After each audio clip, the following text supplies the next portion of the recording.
আল্লাহ কোরআনে বলেন, থিন্নাল্লাহ মা আল মুত্তিকাইন, নিশ্চয়ই আল্লাহ মুত্তাকিদের সাথে আছেন।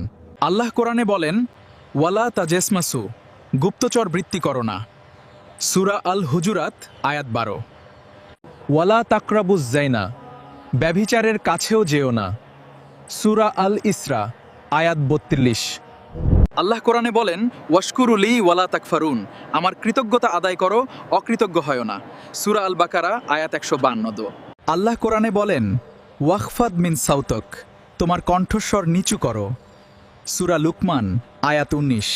আল্লাহ কোরআনে বলেন, আকরামকুম ইনদাল্লাহ আতকাকুম, আল্লাহর কাছে সেই শ্রেষ্ঠ যে বেশি তাকওয়াবান। সূরা আল হুজুরাত আয়াত 13।